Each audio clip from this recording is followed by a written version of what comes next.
There you go. That's Chat GPT telling us whatever it is. So likely you all know more or less the story of the plagues and Pharaoh and getting out. The plague of darkness comes along, and then the last plague is the death of the firstborn.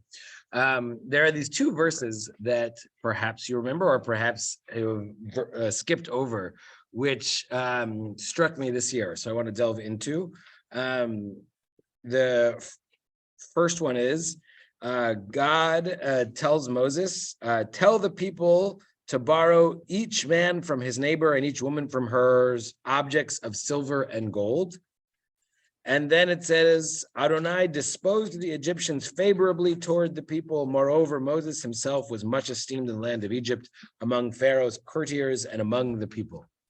Let's start with you guys. Any reaction, anything jump out at you from these two verses?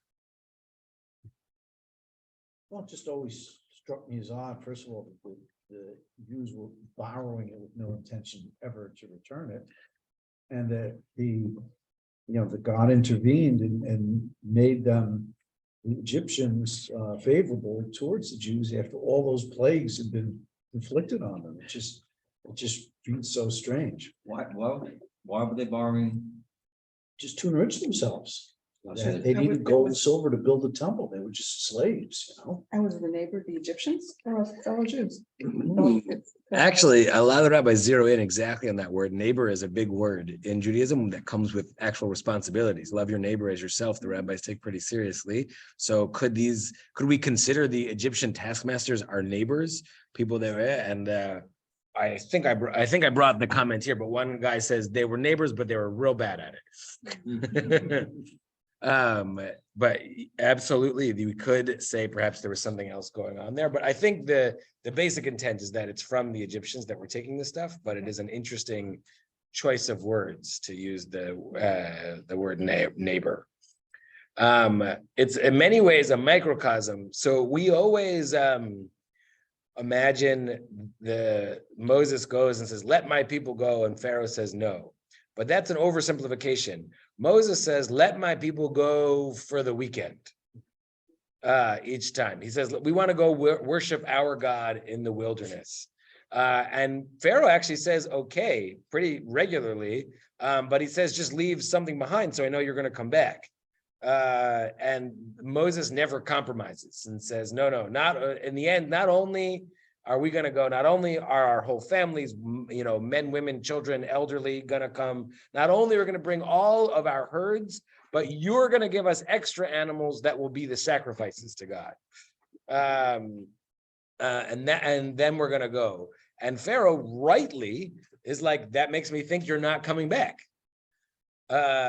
He's correct. So there is in this story an element of deception, which seems unnecessary to me. If God is behind the Jewish people, she couldn't, isn't that enough? Like, why can't Moses just come out and say, we've got the might of God, we're going to win. Why can't Moses just say it? So that's a larger question. The smaller question, and this is like a microcosm of all of that, is just these two verses. It's not just Pharaoh. Now it's all of the people of Egypt. The Jews go to borrow, knowing full well they're escaping, or at least hoping they're escaping. Maybe one way to read it is this is a lack of faith on the Jewish people, but God's the one who tells them to go borrow. And God, again, disposes the Egyptians favorably. It sounds a lot like a heart hardening that Pharaoh gets. So how do we as people feel proud of ourselves?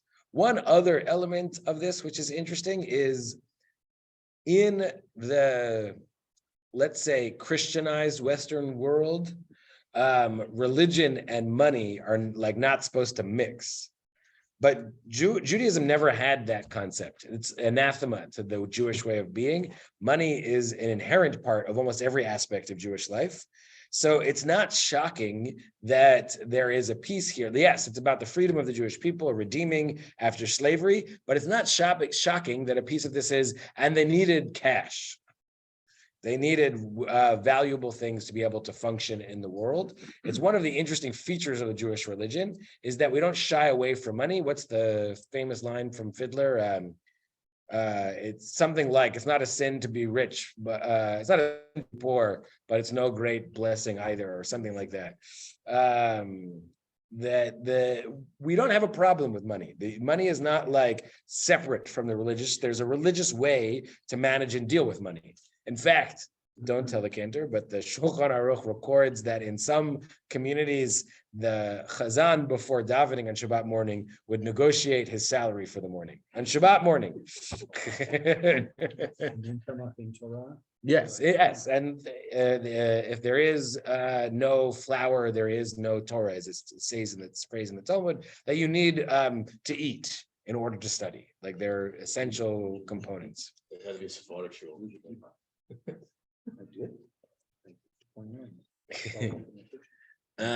Okay, so there we go. So we're going to dive in and see what have people said about this. I brought the fourth verse as well, just to let you know it comes right before the 10th plague. So it's already a little confusing. Is this related to the plague of darkness? Is this its own thing? What's going on here? All right, what page? I tried repeatedly to get page numbers on these, and every time I put it in, I then went to print and it took them out. So no page numbers for you. Rashi, who would like to read the Rashi on the back of the first page? The word "na" is always an expression of entreaty. Here it means, I entreat you, admonish them about this which follows, and press this injunction upon them, so that righteous man Abraham may not say the prophecy, they shall serve them, and they shall afflict them. He permitted to be fulfilled in them, but the promise, and afterwards they shall go forth with great substance. It did not bring to fulfillment for them. Okay, so that was probably In English? yes. So I will translate what Rashi is saying. So first, it opens with na nidaberna in the let me see if I got it right. Daberna beoznei ha'am. Speak in the ears of the people. So the na, what? Israel, yes. The Jewish people. So God is telling Moses to speak to the people. What's the na? He's saying it is a plea. Please ask them to, because basically Rashi is saying God's in a tough spot, because God promised Abraham that, yes, your people will go and have this time of slavery in the land of Egypt, but not only they're going to come out safely, they're going to come out with great substance. They're going to have stuff.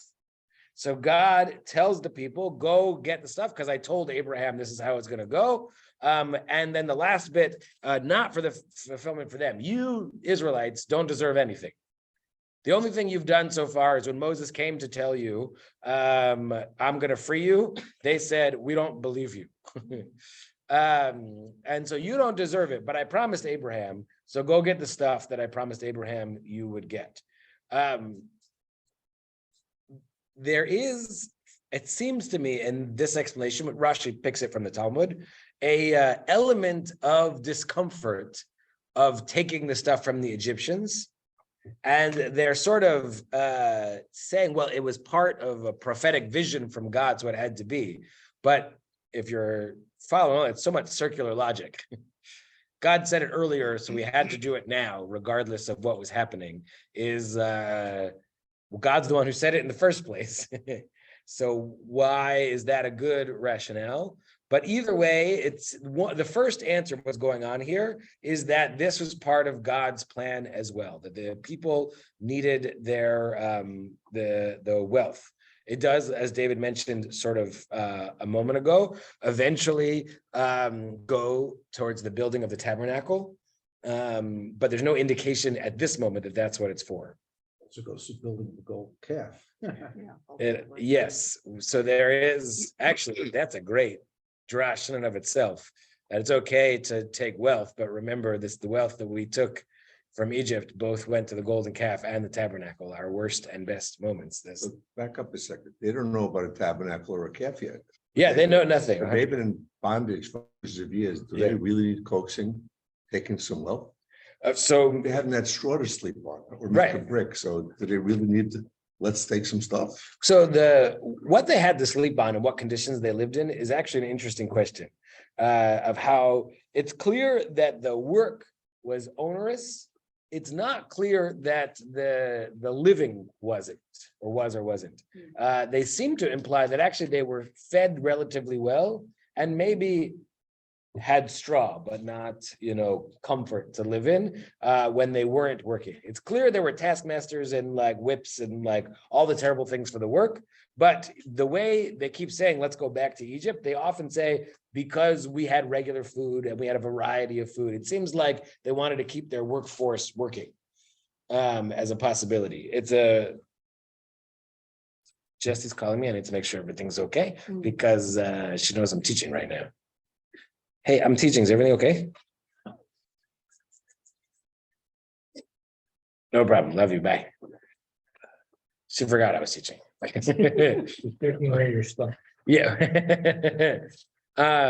Great. Just making sure. Wonderful. Okay. So you are, Andrew, it's a great segue. One thing that's hinting is that perhaps part of what's going on is this money is owed to them. Like we feel uncomfortable with stealing because we're pretty comfortable in life. If we lived a life of hundreds of years of slavery to someone else, we might feel more comfortable with the borrowing aspect or God helping us out. So we might get some recompense for our reparations. Or maybe it is just enough to get by. We don't know, we're escaping. We don't know how we're gonna, we can carry enough food for a week, 2 weeks, a month, maybe. But presumably after that, we'll still want to eat. Maybe we'll need some way to start our new people. But either way, that's gonna become part of it. The next Ramban, speak now in the ears of the people after you depart from Pharaoh, points out something really interesting. This is the first time since that initial reaction I mentioned earlier that Moses talks to the people again. So Moses comes back from the burning bush, goes right to the Jewish people, talks to the elders and the leaders and says, I'm going to free you. And they're like, absolutely not. No way is that going to happen. And so Moses leaves. There's the staff and the rod and the snake and the whatever. There's the 10 plagues or the 9 plagues. And then before the 10th, Moses comes back and says, all right, this is going to happen. Go get stuff. And it seems that suddenly the people are believing now that there's a change, a shift. What's interesting about this is the people get admonished from now on. Every time the people don't believe, they get admonished. Here, it's never spoken of. It seems to be understood or understandable. It's okay that they feel that way.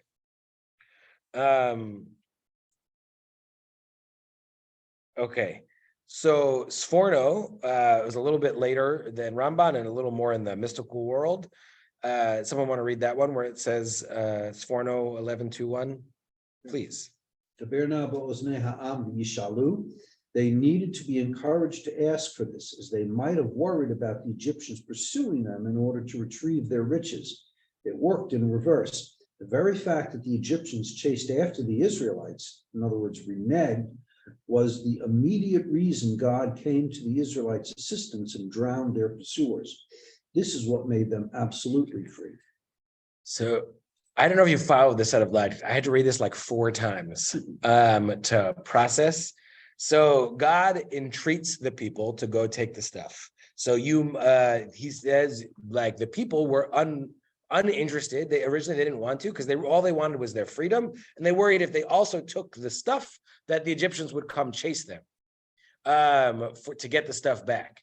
And Sforno says whether or not this is why they did come chase them, but says that's exactly why God ultimately does the final salvation of crushing the Egyptian army in the sea, because they get chased. It's a fascinating read on taking what you're owed or deserved.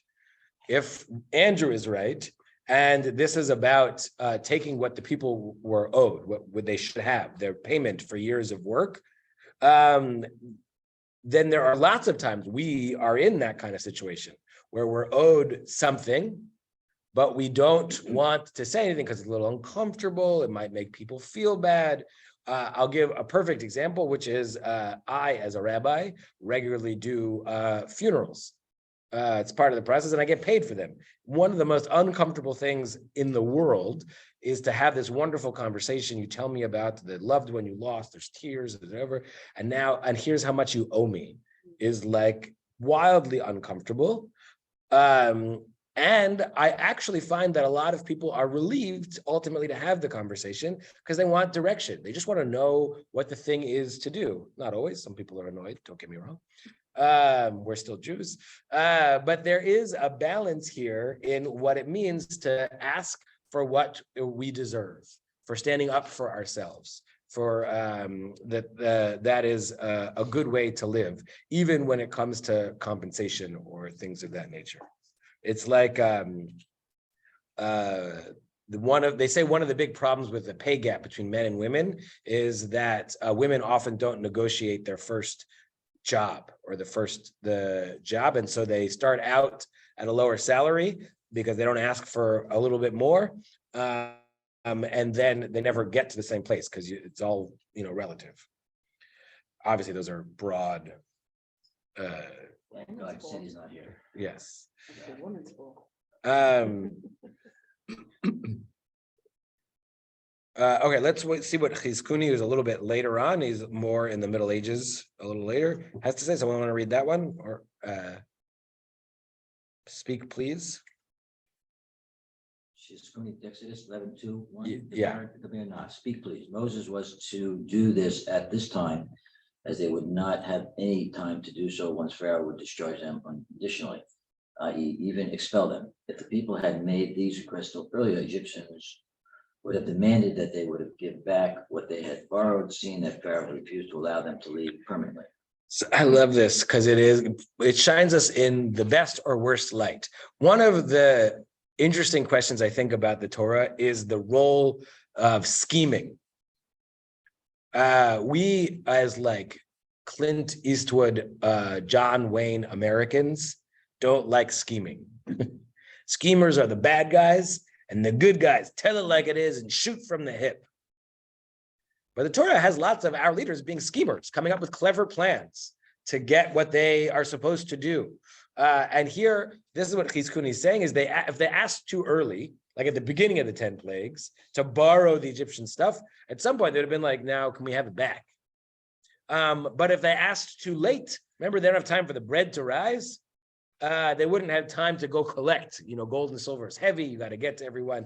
This was the perfect moment, late enough that there wouldn't be time to ask for it back, but early enough that they could have it packed and ready to go on the next morning.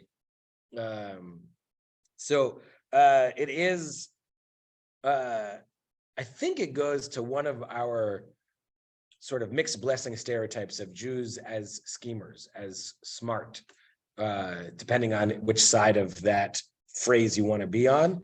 I think that there's nothing there in our tradition to give us that ideology.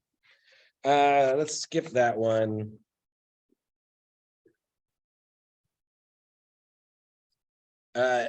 This is not a huge one, but the other Chizkuni here on the next verse, which goes to Andrew, your comment about us not knowing exactly how they lived. We have one of our problems as Americans is we have the American slavery experience in our head and transpose it on the Egyptian slavery experience. And it seems like there are a lot of differences.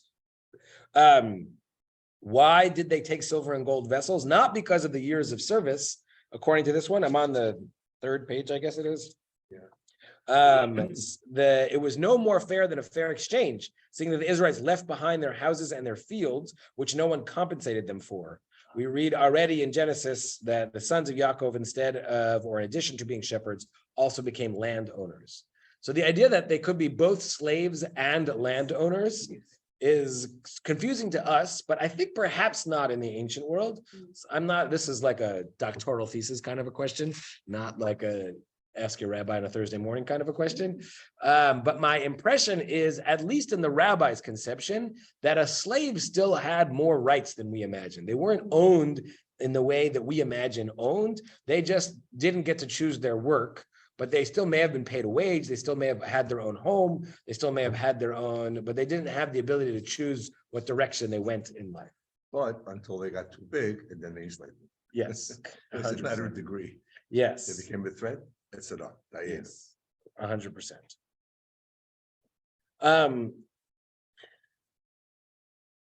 So I want to now go into this favor in the sight of the Egyptians component. What does that mean? Why and how did the Egyptians like us now? Does anyone want to read the Ramban on 11:3:1 there? Thank you, Barbara. And the Eternal gave the people favor in the sight of the Egyptians.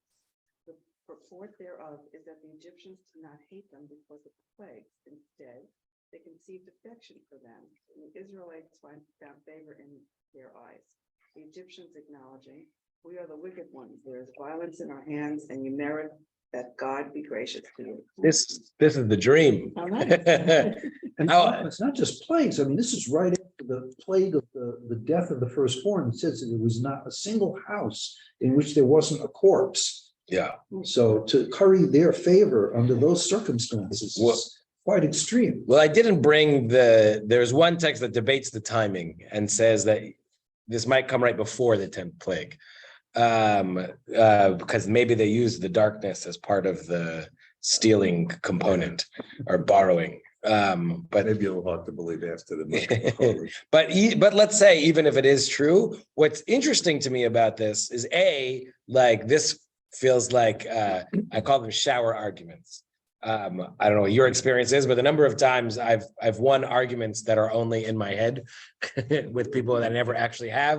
And I said the exact right thing, and the person then is like, oh my God, you're totally right. And I've been wrong all this time. So partly it feels like we're imagining that perfect victory, where not only do we get our salvation, but we get to show the Egyptians the error of their ways, and they agree and repent.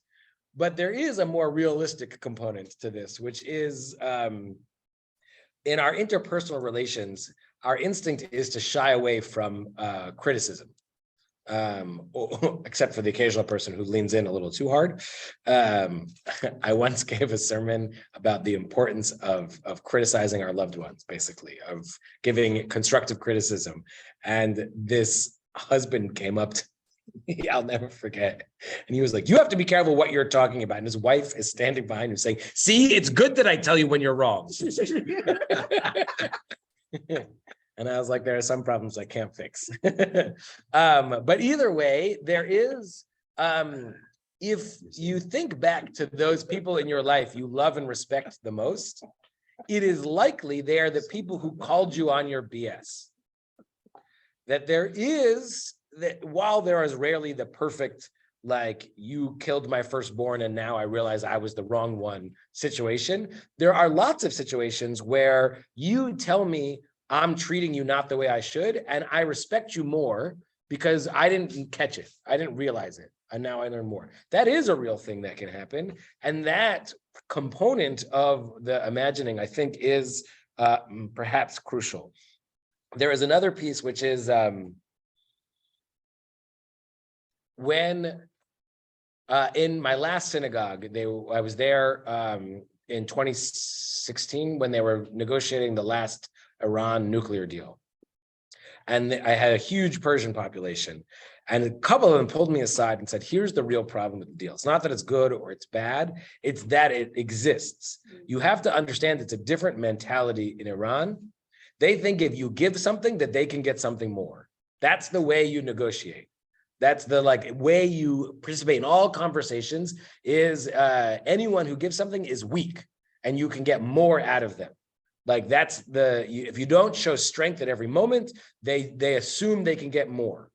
It's a cultural difference. I don't know if there's right or wrong, and I'm not commenting on world geopolitics, but the concept is, I think, true sometimes in the way of our world, that we respect those who are strong as opposed to those who are weak. And there's a certain amount of the 10 plagues where you might be like, hey, you guys were just slaves. I didn't realize you really mattered. I didn't realize you had muscle behind you. And especially in the world where religion and politics really were completely unified, I didn't realize your God was a player on the field. I thought, Ra and Imhotep. I don't know, I'm making up names now. Were the main ones. Maybe your guy is a big deal too. Let's talk. There is something true to that. Isn't it easier to acquiesce and accept them after they've been shown all of these plagues? If it's not as if they woke up and they're just having this conversation, we accept you, think great, God is great, but didn't all of these plagues and God's manifestation play into their saying, okay, we give? Yes, Yeah. without a doubt. Although it's interesting, it seems the way it plays out that the Egyptian people were ready to give in before Pharaoh was. So there's also a game there as well. And also, is Pharaoh look better to his people if he fights the slaves to death? Or if he saves them from complete annihilation? Exactly. Where So is he in this? so what you're pointing How out does he keep power better? is how we tell the story. So one answer of perhaps why Moses is scheming is not just saying let my people go, but let my people go for the weekend, is perhaps trying to give Pharaoh a way out, to blame it on them, say, of course I wouldn't get rid of our slaves, but they tricked us, those terrible people, we should hate them. It's tough because then he still looks weak because he got tricked, but perhaps one way he was trying to let Pharaoh save face in the moment. Let's read the last two chizkunis. Does anyone want to on that page? Thank you. Thank you. Gamleish Moshe Gadol Moed. Also, the person called Moses was a very greatly esteemed man. Torah writes this in order for us to understand the reason why the Torah reports that the Israelites emptied out Egypt.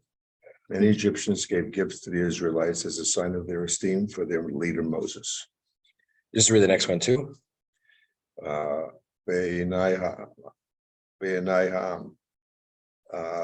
As well as in the eyes of the people, the Egyptian people, not only in the eyes of Pharaoh's officials. Okay, so there is something interesting there too, where perhaps the people know it's a gift. They want it to be a gift because they want to get in good, either as a respect, oh my God, you're Moses' person, of course, please, or out of like, we're the people who enslaved you for 400 years and Moses is your guy. He's the strongest leader around.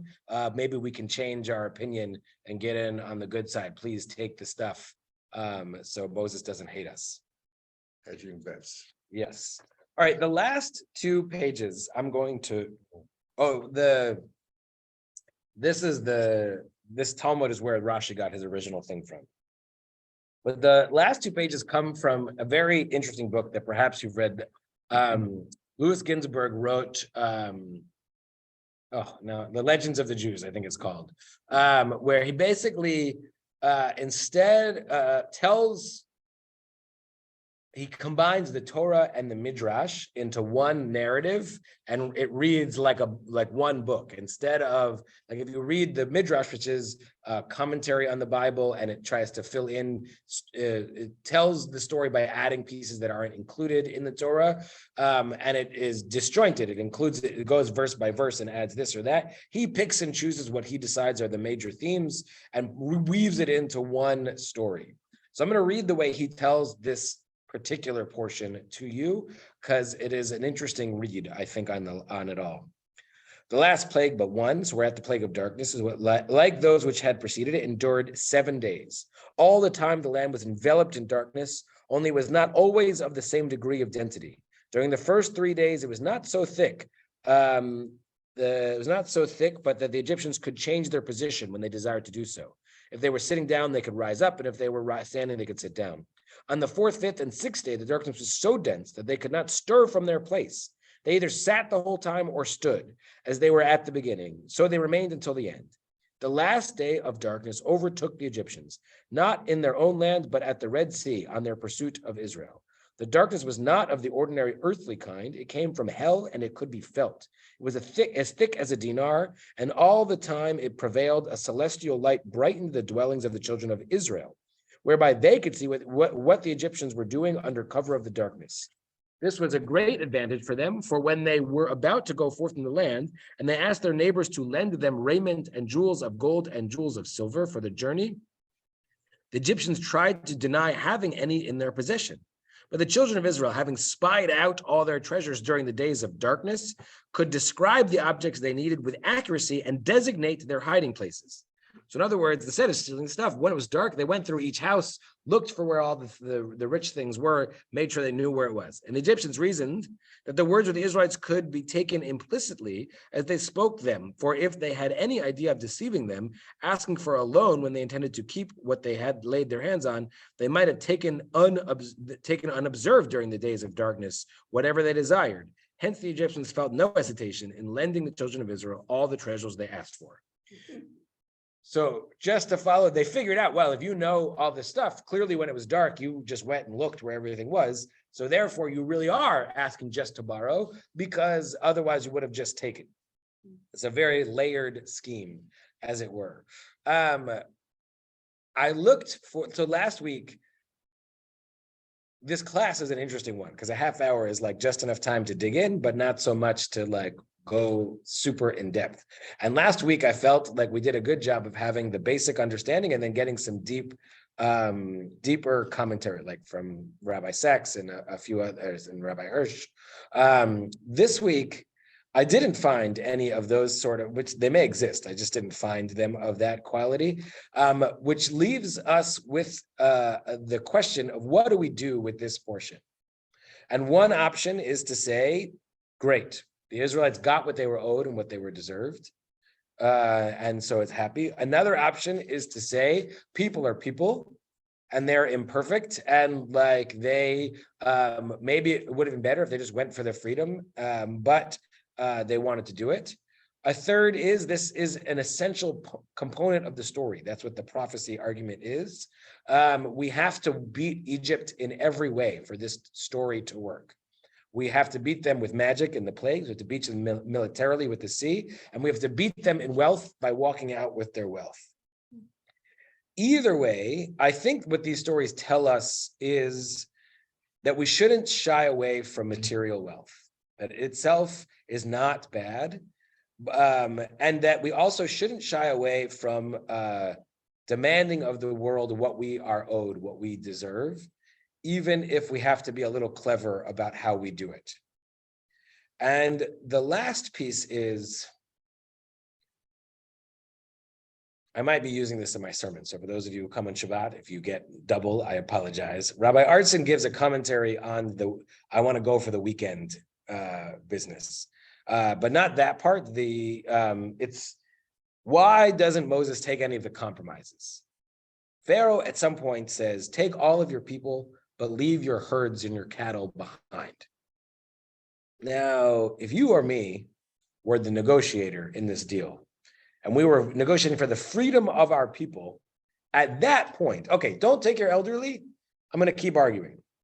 But don't take your cattle, I might be like, let's get out, let's go. So what Artson points out is that Moses' great political work here is knowing when compromise is unacceptable. And this is real tough because those of us, it's International Holocaust Remembrance Day this week. So it's time to think back that, that's kind of how we took it with Hitler. You want Austria and Poland, that's not so bad. And like, maybe we can, compromise and find a way in between. And we can't. And we couldn't, obviously. And the tricky part is that most of the time, I believe, compromise is the way to go. Let's find a way to work together. You won't get everything you want, but you get some of what you want. But knowing when to say enough is enough and nothing but all is acceptable is probably one of the toughest questions we have to ask. And once we are there, the real danger of being in the all is okay is necessary, then by any means is also necessary.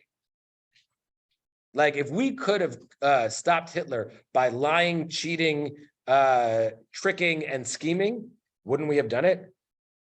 Yes, and praised the people who did it. So when Hitler's almost a bad example, because in hindsight, we know clearly how bad it was, and everyone agrees. The real challenge is there's a spectrum from like, our neighbor who's our friend, who we're going to have to negotiate on where the fence is going to be placed, to Hitler. And how do we know when we're on the line and when we're over the line? I think is an essential question we are forced to ask ourselves this week for both the Remembrance Day and for this moment of taking the golden jewels. Because if we're over the line, then great, glad we got our stuff. And if we're not over the line, then we need to apologize and atone and realize that we made a mistake here. And that's, I'll leave us with that question, because that's ultimately the question we're going to ask ourselves each day. Thanks so much. Shabbat Shalom. Just go ahead.